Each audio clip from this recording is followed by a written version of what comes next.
La luz de la araña de cristal proyectaba sombras elegantes sobre la mesa de caoba en nuestra casa de Madrid. Esa noche de octubre que lo cambió todo. 23 invitados se sentaban alrededor. El tipo de gente que mis padres coleccionaban como trofeos, inversores de fondos, gerentes de bancos, la esposa de un diputado. Yo. Sofía Ruiz. Había sido convocada desde mi apartamento en el centro de la ciudad para esta cena familiar importante. Aunque a mis 29 años ya sabía que importante en la casa Ruiz significaba una actuación calculada. Mi padre, Antonio, presidía la cabecera de la mesa. Con su cabello entrecano impecable y su traje de Armani que valía más que el alquiler mensual de la mayoría. Golpeó su copa de cristal con una cuchara de plata. Y el silencio cayó como un telón. Antes de comenzar la cena esta noche, anunció con esa voz que contenía un regocijo apenas disimulado. El que había aprendido a temer. Isabel y yo tenemos un entretenimiento para todos ustedes. Mi madre se levantó. Su rostro botoxeado intentando una sonrisa. Sostenía en sus manos manicureadas un grueso fajo de papeles, con bordes chamuscados y ennegrecidos. Mi estómago se hundió. Nuestra hija Sofía. Comenzó con voz dulzona. Siempre ha sido tan reservada. Pero esta noche pensamos compartir algunos de sus pensamientos más íntimos. Los bordes quemados. La caligrafía familiar visible en las páginas chamuscadas. Mi diario. No. Susurré. Pero mi voz se perdió mientras mamá empezaba a leer. 15 de marzo. A veces pienso en desaparecer. No morir. Solo evaporarme. Convertirme en alguien cuya familia la vea como un ser humano. La risa recorrió la habitación. Incómoda de algunos. Genuina de otros que sabían que unirse a la crueldad de mis padres ganaba favores. 2 de abril. Javier me besó hoy. Primera vez que me siento hermosa en años. Por supuesto. Nunca se lo diré a ellos. Encontrarían la forma de arruinarlo también. Mi padre interrumpió, Javier Moreno. El hijo de ese constructor que quebró el año pasado. Nuestra Sofía sabe elegir bien. La sala estalló en risas. Mis mejillas ardían más que las llamas que habían consumido la mitad de mi diario. Mis manos temblaban al aferrarse al borde de la mesa. Los nudillos blancos. 10 de mayo. El terapeuta dice que muestro signos de TEP complejo. Me reí. ¿Cómo se tiene TEP de una infancia perfecta en las afueras? De padres que nunca te golpean. Solo te despojan lentamente de todo lo que te hace sentir humano. ¡Qué drama! Suspiró mamá teatralmente. Le dimos todo, colegios privados. Vacaciones en Europa. Un fondo fiduciario. Y así nos lo agradece. Comparándonos con criminales de guerra en su libretita. Página tras página. Leyó mis luchas con la depresión. Mis relaciones fallidas. Diseccionadas con precisión quirúrgica para el divertimento de extraños. El trastorno alimentario que había ocultado por años. La noche en que estuve en el puente de Segovia. Preguntándome si alguien notaría mi ausencia. Antonio había quemado exactamente la mitad del diario. 120 páginas salvadas para esta ejecución pública. El resto reducido a cenizas en nuestra chimenea de mármol mientras yo entraba y lo encontraba alimentando las llamas. ¿Por qué? Encontré al fin mi voz. Aunque salió quebrada y pequeña. ¿Por qué? Dijo mi padre dejando su vino. Necesitas aprender que la privacidad es un privilegio. No un derecho. Y en esta familia. Los privilegios se ganan con éxito. Tu último informe trimestral en Media Visión fue decepcionante. Media Visión. Donde trabajaba 70 horas semanales. Había conseguido 3 cuentas mayores y reestructurado toda la estrategia digital. Decepcionante. Además, añadió mamá cerrando el diario con un chasquido satisfecho. Los secretos son solo mentiras que nos contamos. Mejor tener todo al aire libre. ¿No creen? Me puse de pie lentamente.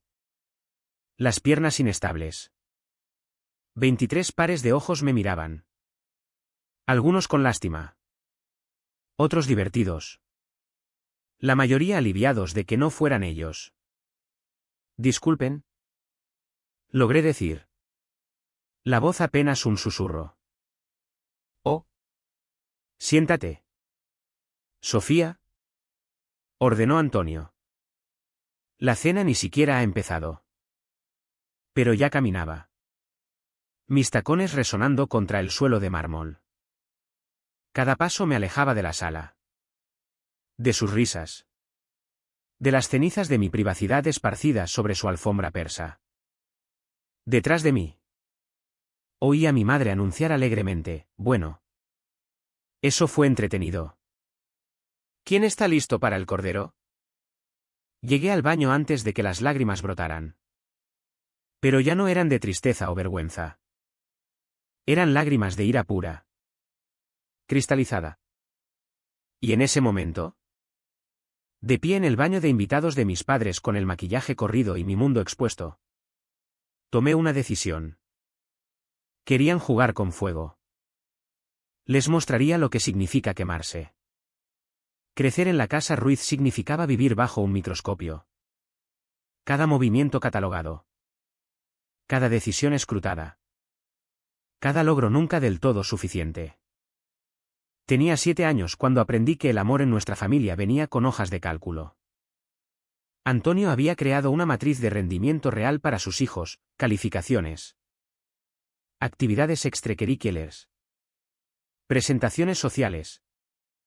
Hasta la postura en las cenas de negocios.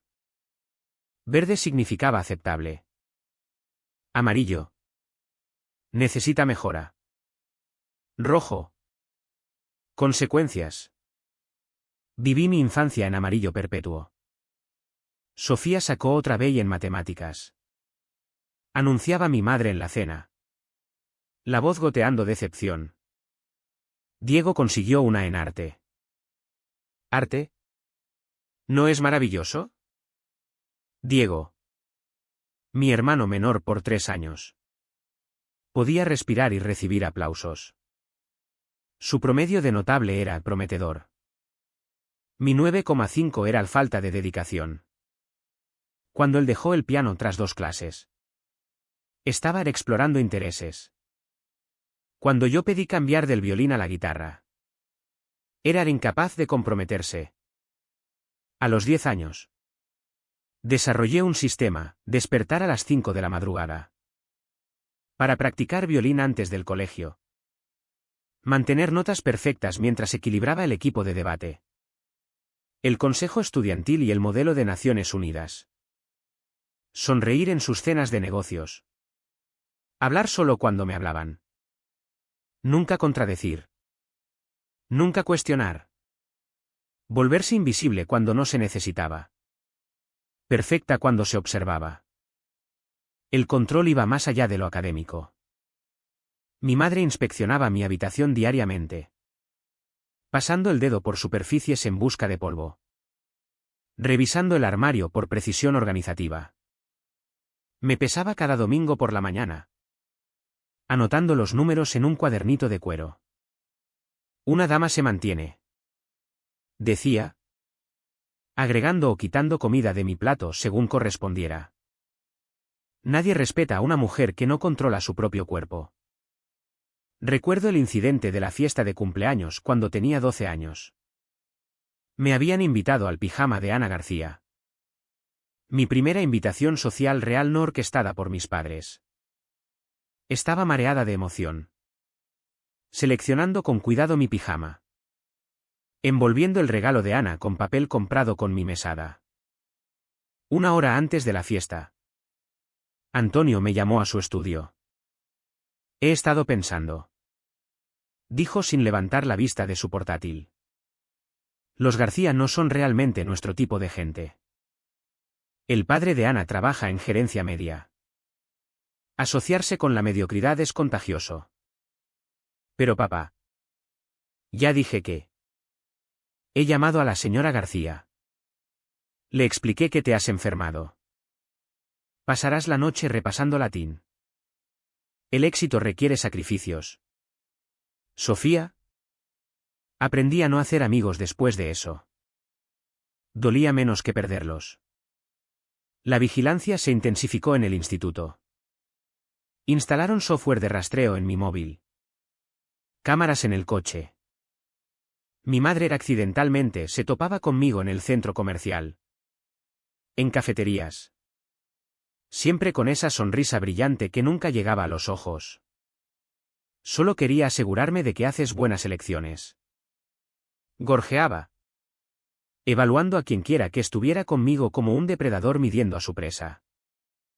La admisión en la universidad debería haber sido mi escape. Me habían aceptado en la Complutense con una beca en periodismo. Mi programa soñado. Mi boleto a la libertad. Recuerdo sostener la carta de aceptación.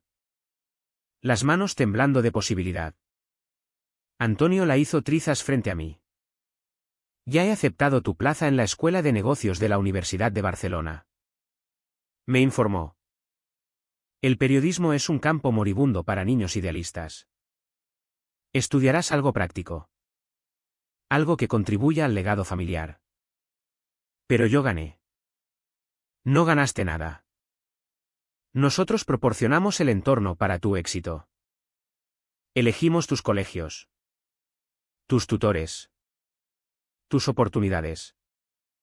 Esa beca se construyó sobre la base que creamos. Nos debes retornos adecuados en nuestra inversión. Diego fue a la Escuela de Arte en Valencia al año siguiente. Mis padres le organizaron una fiesta. El diario empezó en la universidad como un acto de rebelión. Un pequeño espacio que no podían monitorear, controlar ni calificar. Lo escribía religiosamente, vertiendo cada pensamiento que me habían entrenado a suprimir. Vivía bajo mi colchón, mudado entre escondites. Viajaba conmigo a mi primer apartamento.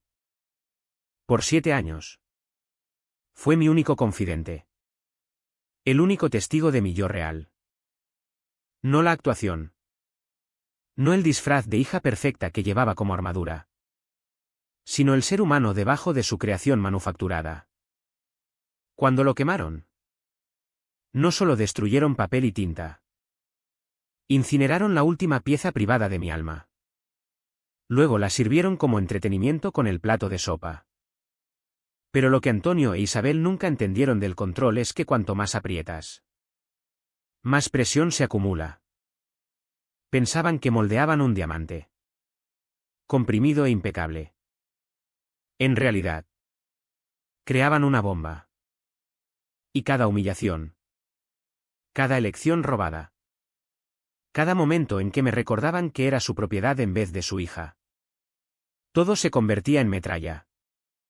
Esperando el momento adecuado para explotar. Esa noche en la cena. Leyendo mis pensamientos más íntimos por deporte. Encendieron la mecha. Solo que aún no lo sabían. La graduación universitaria debería haber sido mi plataforma de lanzamiento. En cambio, se convirtió en otra jaula con barrotes dorados. Empezarás en Ruiz Inversiones el lunes. Anunció Antonio el día después de la ceremonia. Asistente ejecutiva del director financiero. ¿Aprende el negocio desde abajo? Asistente ejecutiva con mi licenciatura cum laude. Mi tesis sobre disrupción de mercados que mi profesor llamó revolucionaria. Estaba sirviendo cafés al compañero de golf de mi padre. Se trata de pagar cuotas. Añadió mi madre ajustando mi birrete en las fotos que luego publicaría en Facebook con leyendas sobre nuestra hija exitosa. Además, no querrás que la gente piense que recibes trato especial por ser la hija de Antonio. La ironía asfixiaba. Todo en mi vida había sido orquestado por ellos. Excepto las cosas que podrían beneficiarme. Duré 6 meses en Ruiz Inversiones antes de encontrar el trabajo en Mediavisión. Fue mi primer acto de defiance genuina. Aceptar un puesto sin su permiso ni conocimiento. Cuando se lo dije, la cara de Antonio se volvió morada. ¿Fracasarás?, dijo simplemente. Y cuando lo hagas, no vengas llorando de vuelta. Pero no fracasé. Prosperé. Por primera vez. Mi trabajo era mío. Mis éxitos no se atribuían a mi ADN o crianza. Mis colegas me conocían como Sofía. No como la hija de Antonio Ruiz. Luego vino Marcos. Lo conocí en una conferencia en Bilbao. Era brillante. Divertido. Amable. Todo lo que mis padres odiarían. Su familia tenía un pequeño restaurante. Se había pagado la universidad estatal. Llevaba zapatillas a reuniones de negocios y tenía un tatuaje de poesía de Lorca en las costillas. Por 8 meses. Lo mantuve en secreto. Nos encontrábamos en ciudades sin conexiones de mis padres. Pagaba en efectivo todo. Usaba un teléfono separado.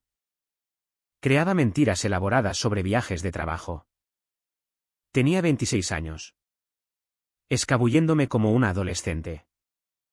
Cuando lo descubrieron. Porque siempre lo hacían. La destrucción fue rápida y quirúrgica. Antonio contrató a un investigador privado. Las fotos aparecieron en mi escritorio un lunes. Marcos con otra mujer. Íntimas. Condenatorias. Más tarde supe que era una actriz contratada para seducirlo en un bar mientras yo estaba retenida en una reunión que Antonio había arreglado. Marcos nunca supo que era un montaje. Solo sabía que me había traicionado. Y la culpa nos destruyó más efectivamente que cualquier intervención directa. Te protegimos, dijo mi madre cuando los confronté. Claramente no era material fiel. Mejor saberlo ahora. Después de Marcos vino David. Un banquero de inversiones que cumplía sus aprobaciones, pedigrí correcto. Portafolio correcto. Aburrido correcto. Planearon nuestra relación como una fusión, cenas estratégicas. Apariciones sincronizadas. Un cronograma para el compromiso. Cuando lo terminé después de 3 meses de sentirme asfixiando lentamente. No me hablaron por 6 semanas. El patrón continuó. Cada logro en Mediavisión era descartado o reclamado. Cuando conseguí la cuenta de Industrias Moreno. Un contrato de 3 millones. Antonio les contó a todos en el club de campo que había hecho una llamada. Mi madre dijo que era amable que dieran títulos caritativos estos días. Pero lo peor no era el descarte. Era Diego. Mi hermano se había convertido en todo lo que decían despreciar, sin dirección. Desempleado a los 26. Viviendo de su fondo fiduciario mientras hacía arte conceptual que nunca salía de su estudio. Sin embargo, cada reunión familiar tenía un brindis por el viaje artístico de Diego. Mientras mi última promoción pasaba sin mención. ¿Por qué?, le pregunté a mi madre una vez. Después de que pasara 1 hora alabando la última pieza de Diego. Un lienzo pintado enteramente de negro titulado Vacío. Diego necesita aliento. Respondió. Tú siempre has sido tan capaz. Demasiado capaz. Realmente. Es poco femenino. La depresión empezó como susurros. Luego se volvió gritos. Comencé terapia en secreto. Pagando en efectivo. Usando un nombre falso. La doctora Martínez me ayudó a entender términos como chivo expiatorio y niño dorado. Abuso narcisista. Gaslighting. Tus padres han creado un sistema donde nunca puedes ganar. Me dijo. El juego está amañado. La única forma de ganar es dejar de jugar. Pero ¿cómo dejas de jugar cuando el juego es toda tu vida? Cuando tu sentido del yo ha sido tan entretejido con buscar aprobación que nunca recibirás. Intenté poner límites. Los arrasaron. Intenté contacto bajo. Aparecían en mi oficina haciendo escenas hasta que cedía. Intenté explicar cómo su comportamiento me hería. Me llamaron dramática. Ingrata. Inestable mental. El diario era mi último intento de tener algo que no pudieran tocar. Un espacio donde existir sin juicio. Sin revisiones de rendimiento. Sin ser comparada con Diego o hallada deficiente. Debería haberlo sabido mejor. En la casa Ruiz. La privacidad era solo otro privilegio que no había ganado. La noche que lo quemaron. Algo cambió. La parte de mí que aún esperaba. Aún intentaba. Aún creía que en algún lugar debajo podrían amarme de verdad. Murió con esas llamas. Lo que quedó fue alguien más duro. Alguien que entendía que si el juego estaba amañado. La única opción era voltear el tablero por completo. Pensaban que habían ganado al tomar mi último espacio secreto. No tenían idea de que acababan de crear su peor pesadilla, una hija sin nada más que perder. El trayecto de vuelta a casa esa noche fue un borrón. Recuerdo aferrarme al volante tan fuerte que los nudillos dolían. Reproduciendo cada palabra. Cada risa. Cada momento de humillación pública.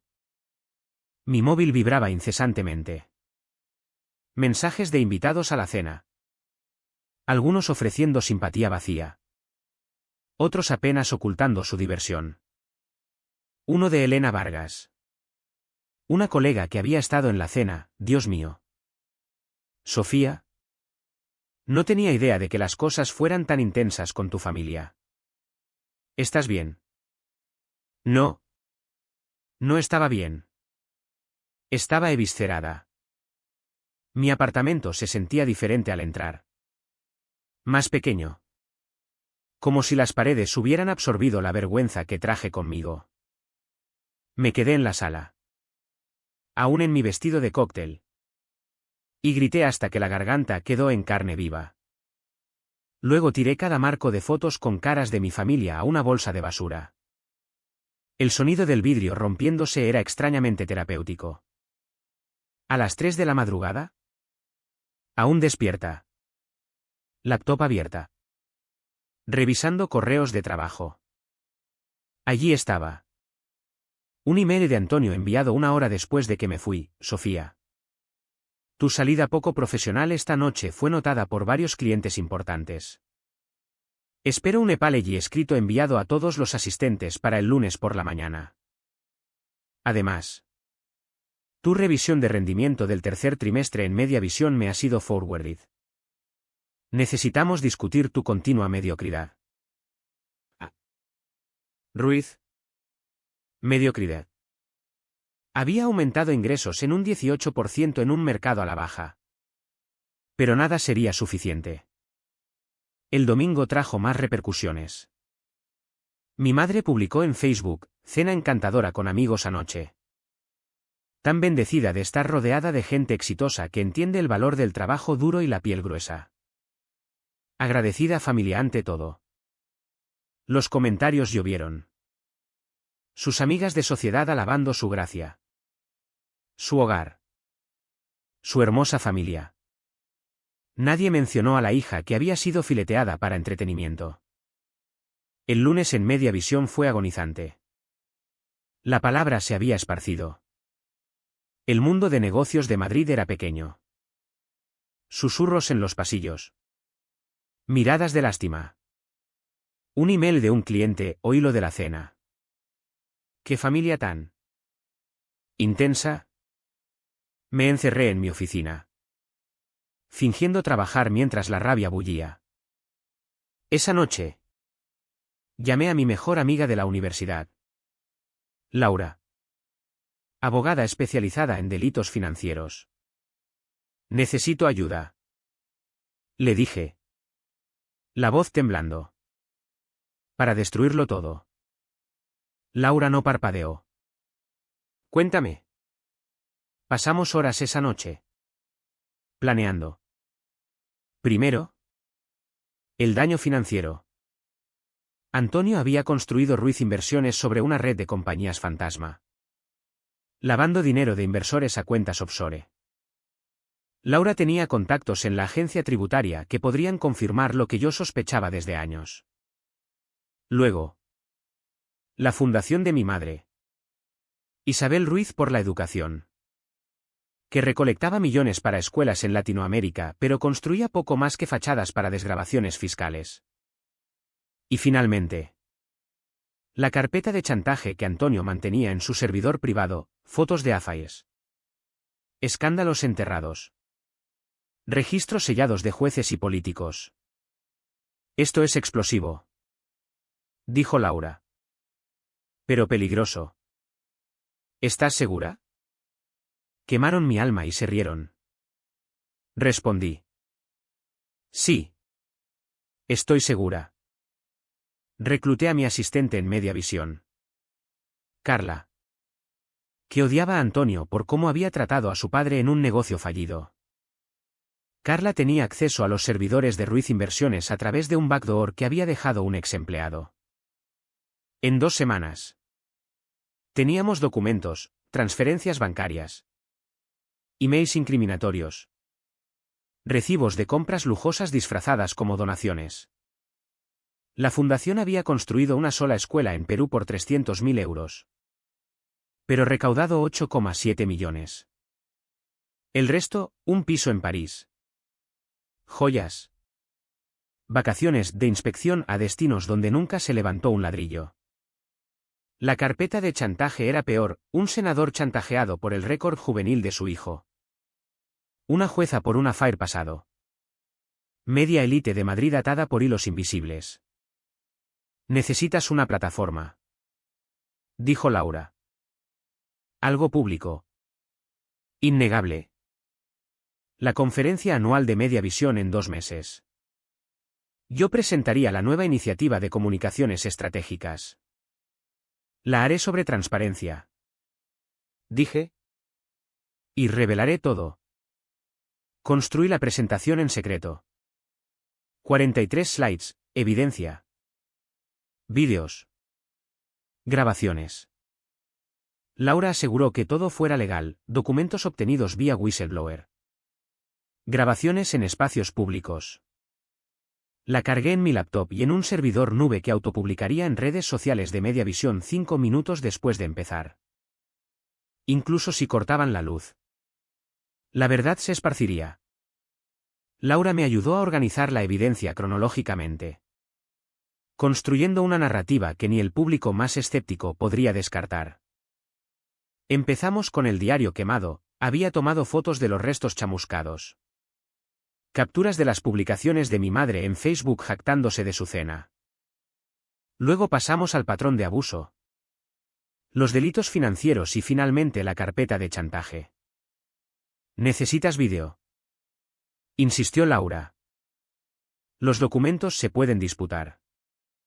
El vídeo es más difícil de negar. Carla vino al rescate de nuevo.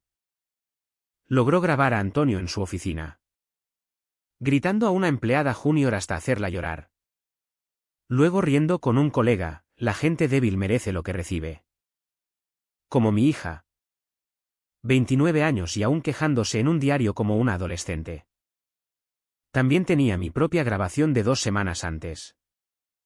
Llevé un micrófono oculto a la cena del domingo, capturando la crueldad casual de mi madre en alta definición. Sofía, pareces cansada. ¿Estás durmiendo? ¿O es otro de tus episodios de depresión? ¿Sabes? Diego nunca tiene estos problemas. Debe ser algo defectuoso en tu química. Estoy bien. Mamá. Claramente no estás bien. La gente normal no escribe las cosas que escribiste en ese diario. Me avergüenzo por ti. Imagina si tus futuros hijos lo vieran. Se avergonzarían de su madre. Cada palabra clara en la grabación. Lo más duro fue mantener la fachada. Volví al trabajo. Jugué a la hija arrepentida recuperándose de su episodio. Asistí a cenas familiares. Sonreí ante sus insultos. Incluso me disculpé por mi salida dramática de la cena del diario. Me alegra que finalmente muestres madurez, dijo Antonio, satisfecho por mi aparente sumisión. Empezaba a pensar que habíamos fallado por completo contigo.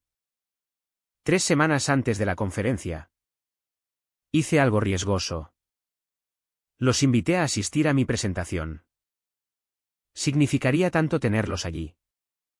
Dije, perfeccionando el tono de hija desesperada que esperaban. Siempre han dicho que me falta visión. Vengan a ver en qué he estado trabajando. Los ojos de mi madre se iluminaron ante la posibilidad de crítica pública. Estaremos en primera fila. Perfecto. La conferencia era en el Palacio de Congresos de Madrid. Llegué temprano. Probando el sistema AV 3 veces. Todo tenía que funcionar a la perfección. No habría segunda oportunidad. Había incorporado un FileSafe, la presentación real en mi laptop. Pero también subida a un servidor nube que autopostearía en canales sociales de MediaVision 5 minutos después de empezar. Incluso si cortaban la energía. La verdad ya estaría expandiéndose. Carla tuvo un último regalo, la noche antes de la conferencia. Accedió al email de Antonio y encontró correspondencia con mi CEO, Pablo Torres, sobre mi inestabilidad. Incluyendo la sugerencia de Antonio de que me empujaran gradualmente fuera de MediaVision. Mi propio jefe había conspirado con mi padre para destruir mi carrera. Lo añadí a la presentación. La mañana de la conferencia. Me paré frente al espejo del baño. Practicando mi apertura. Había memorizado cada palabra.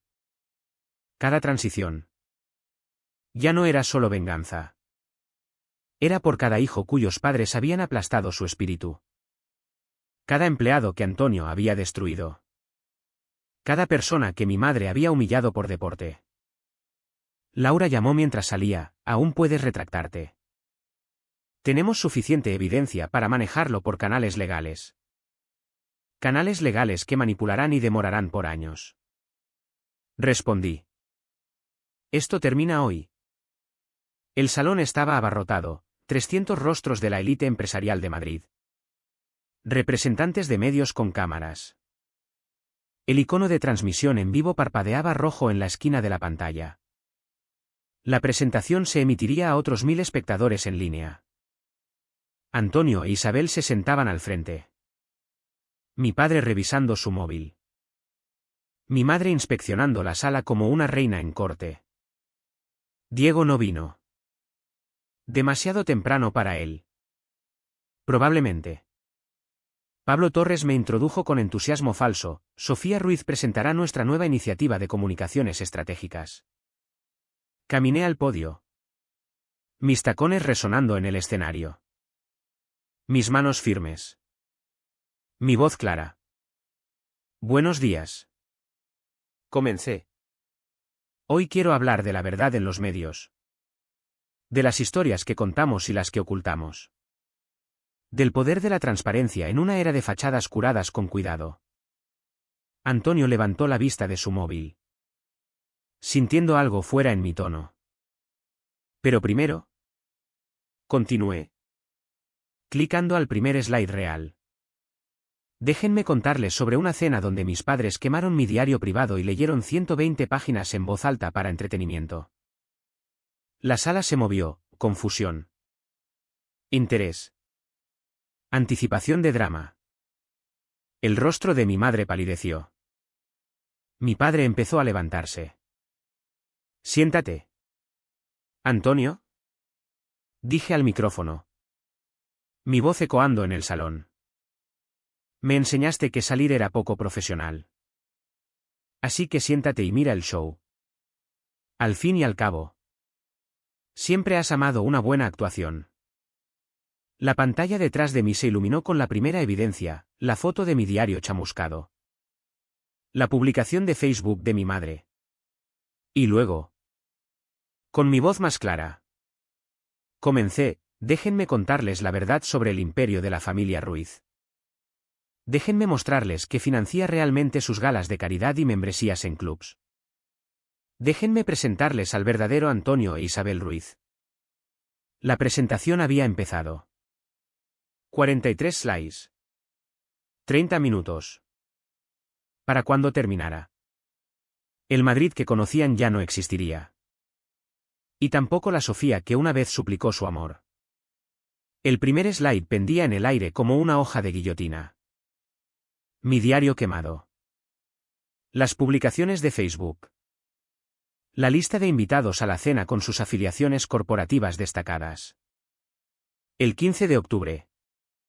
Comencé. Mi voz llevando a través del salón silencioso. Antonio e Isabel Ruiz organizaron una cena donde interpretaron entradas de mi diario privado como entretenimiento. Entre los invitados había 3 miembros de la Junta de Mediavisión. 2 esposas de diputados y 7 CEOs de compañías que todos conocen. Clic al siguiente slide, un clip de vídeo. La voz de mi madre llenó la sala. Leyendo mi diario con crueldad teatral mientras risas ecoaban de fondo. Había hecho que Carla lo recuperara de las grabaciones de seguridad que Antonio guardaba de todas sus fiestas. ¿Seguro? ¿Lo llamaba? Eso es propiedad privada. Gritó Antonio. Al fin encontrando su voz. Gracioso. Respondí calmadamente. No parecías preocupado por la privacidad cuando leías mi diario. Pero hablemos de tu versión de propiedad privada. Los siguientes slides revelaron las compañías fantasma. Números de cuentas. Registros de transferencias, un mapa mostrando dinero fluyendo de Ruiz Inversiones a través de 17 canales antes de aterrizar en cuentas offshore. En la última década. Antonio Ruiz ha malversado 43 millones de euros de accionistas de Ruiz Inversiones. Anuncié. Aquí están los recibos. La sala estalló. Teléfonos aparecieron. Fotos se tomaron. Reporteros empezaron a teclear furiosamente.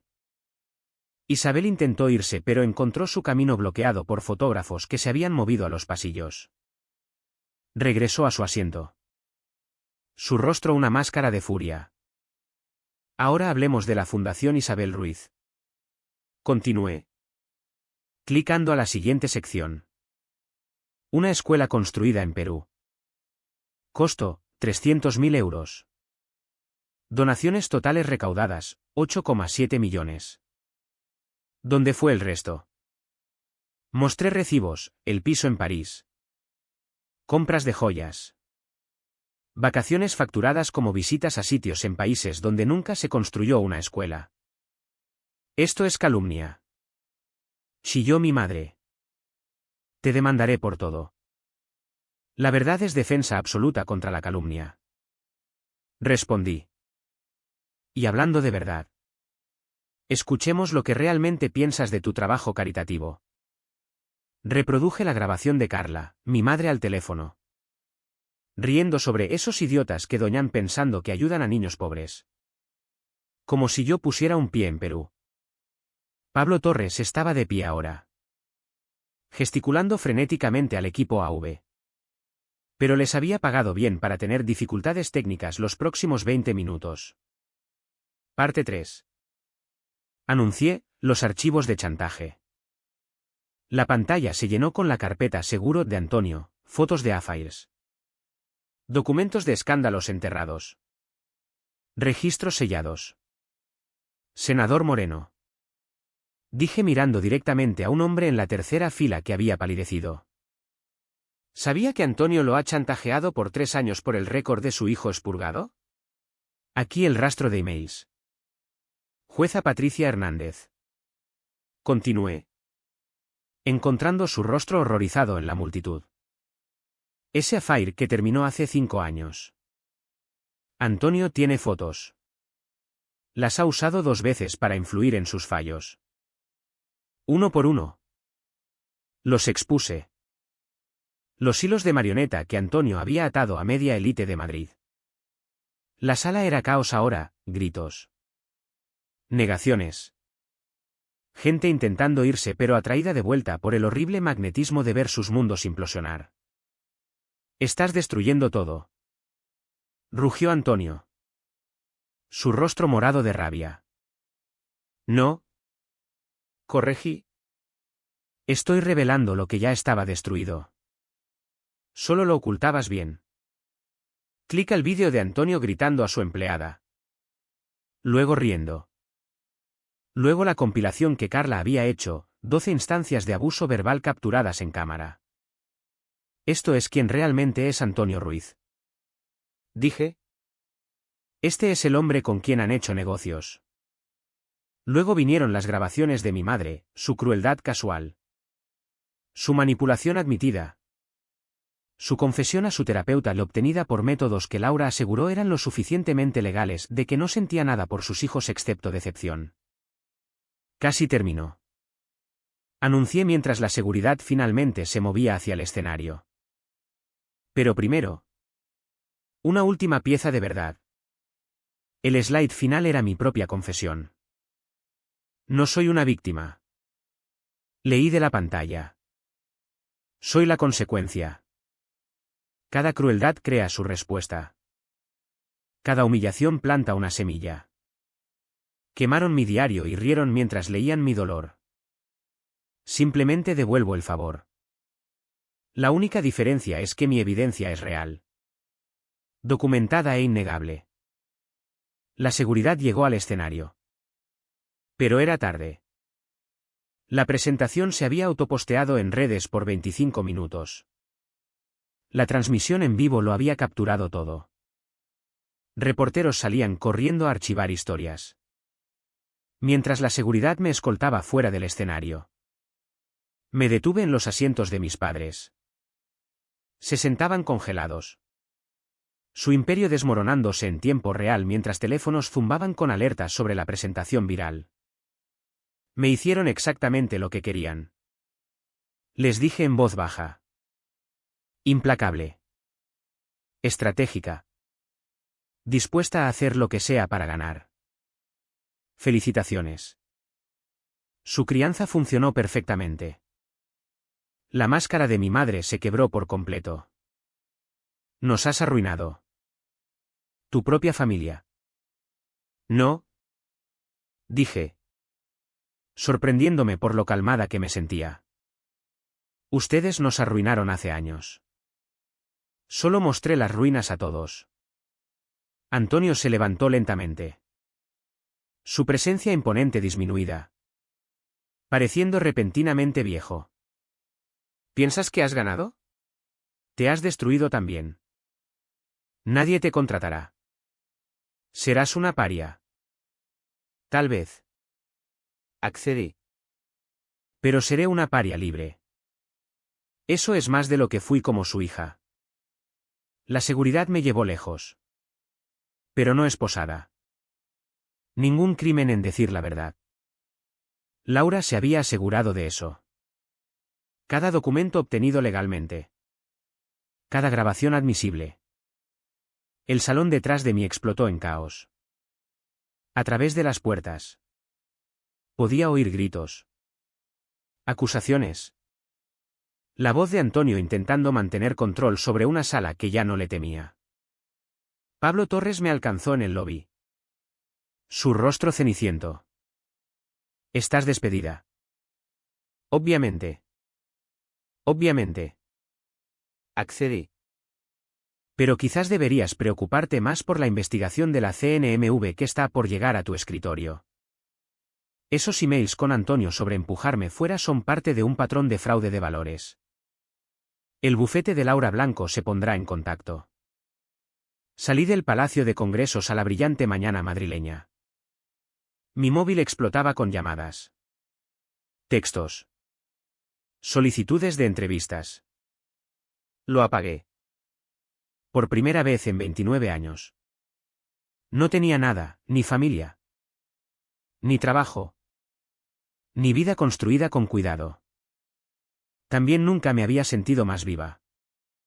Las repercusiones fueron rápidas y despiadadas.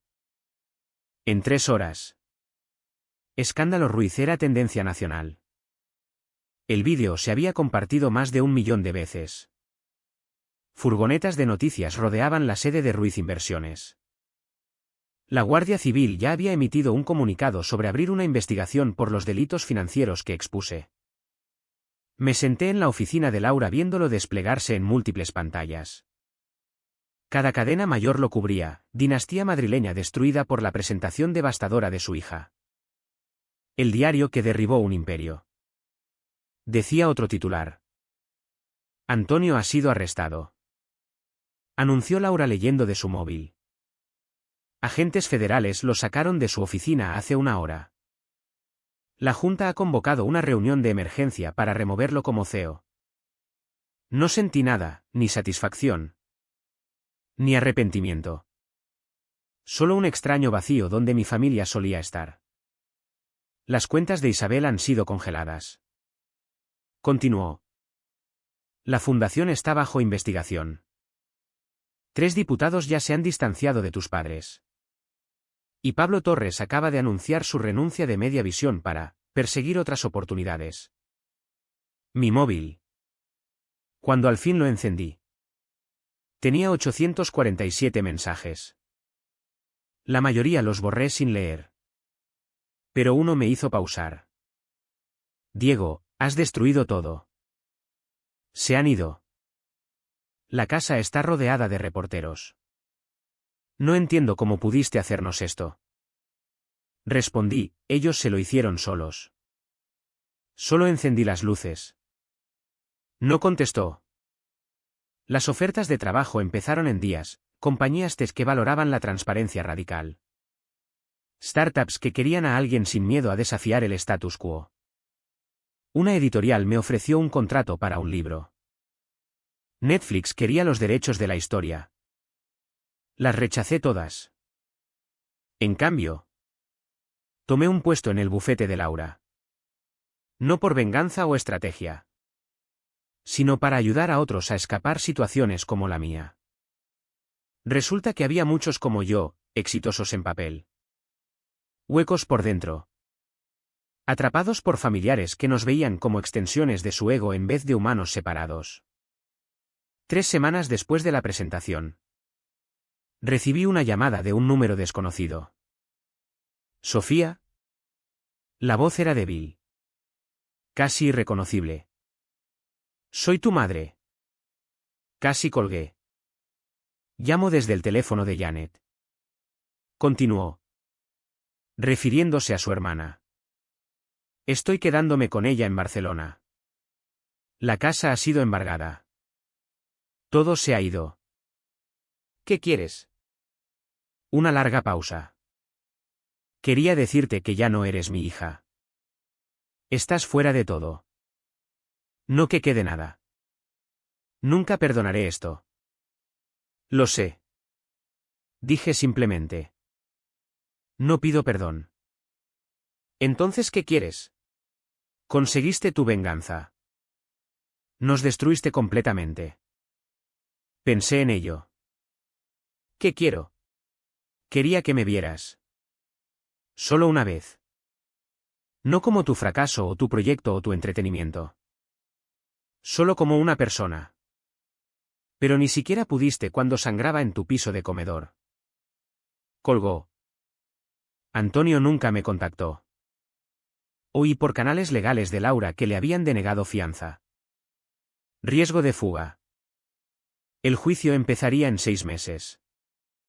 Miraba 15 a 20 años. Diego testeaba ocasionalmente. Usualmente ebrio. Usualmente enojado. Dejé de leerlos después de un tiempo.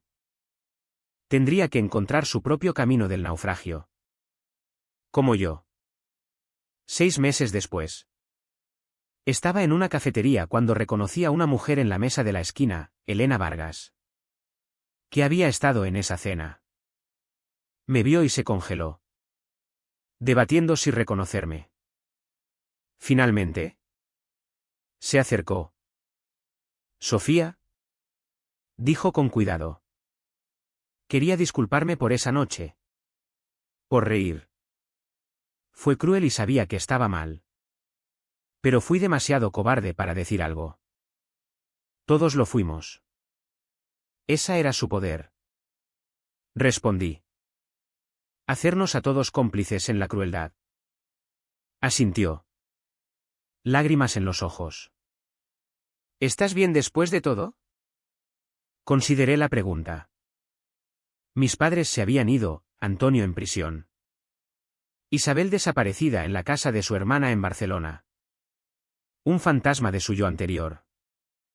Diego había cortado contacto por completo. La casa familiar vendida para pagar honorarios legales. El nombre Ruiz. Una vez dorado en Madrid. Ahora tóxico. Pero podía respirar. Podía escribir en un diario sin miedo. Podía cometer errores sin ser catalogada y juzgada. Podía existir como yo misma. No como reflejo de sus expectativas. Soy libre. Le dije a Elena. Eso es mejor que bien. Caminando a casa ese día. Pasé una librería con diarios en el escaparate, hermosos libros encuadernados en cuero con páginas prístinas esperando secretos. Compré uno. Esa noche. Escribí mi primera entrada en 2 años. Me llamo Sofía Ruiz. Tengo 30 años. Destruí a mi familia para salvarme. No me arrepiento de nada y de todo. Estoy sola pero no solitaria. Estoy rota pero sanando. Soy la autora de mi propia historia ahora. Y esta vez nadie quemará estas páginas. Esta vez la verdad es mía para guardar o compartir como elija. Esta vez gano. Cerré el diario y lo puse en mi mesita de noche. No oculto. No bajo llave. Solo allí al aire libre donde pertenecía. El imperio Ruiz era cenizas. Pero de las cenizas a veces crece algo nuevo. Algo que no necesita aprobación ajena para florecer.